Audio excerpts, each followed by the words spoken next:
안녕하세요. 안녕하세요. 자, 오늘 첫 번째 수업이죠. 지금 어제 그제 이틀간 먼저 수업 시작하셨죠. 그래서 전체적으로 분위기를 아셨겠지만은 간단하게 그냥 저는 첫 번째 수업이니까 제가 다시 한번 언급을 하면은, 그러니까 우리 시험이 이번에 42회예요.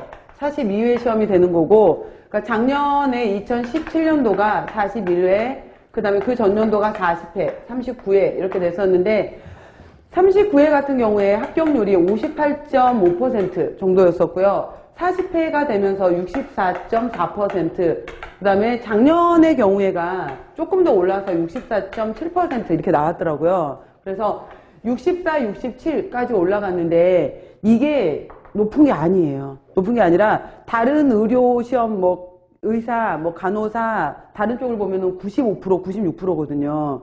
그러니까 그거에 비해서 우리 쪽은 낮은 편이에요. 낮은 편에 해당이 되는 건데, 한쪽에서는 이제 라이센스, 면허증을 가진 사람들이 더 많아지기 때문에 더 어렵게 내야 된다. 이렇게 주장한 사람들도 있고, 너무 어려운 거 아니냐. 이렇게 주장한 사람들도 있는데, 58.5%였던 데서 64.7로 올라오면은 많이 올라간 거잖아요. 근데 이게 시험이 쉬워져서 그런 게 아니라는 거 아시죠? 시험 안 쉬워졌어요.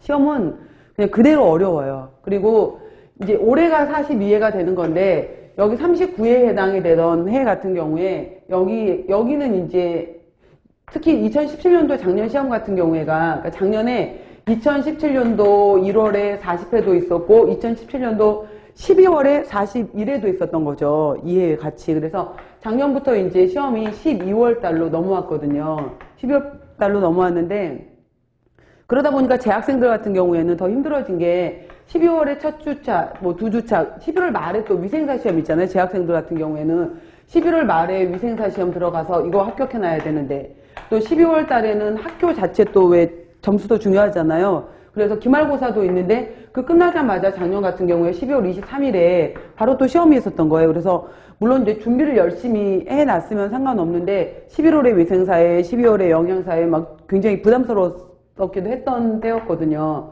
그래서 올해 역시 마찬가지로 들어가는데 이런 흐름 중에 하나가 대학마다 대학 평가를 받는데 학생들 그 면허증인 학과 같은 경우에는 그 면허증 자체의 합격률이 어느 정도가 되느냐가 학과 점수를 내는데 또 관여를 하게 되고 졸업하고 난 다음에 취업률이 또 굉장히 학교 점수에 중요한 역할을 해요. 그래서 우리가 이제 2월 달에 시험을 보면은 합격증 자체가 2월 말 3월에 나오면 취업이 늦어지잖아요. 그런 것 때문에 전체적으로 12월로 당긴 것이 가장 큰 영향이 클 거예요. 그래서 이러한 영향들이 있었는데 아무튼 제가 이 부분을 얘기를 하는 것은 쉬워서 점수가 올라졌던 것이 아니라 학교에서 그만큼 열심히 시킨 거예요. 각 학교마다.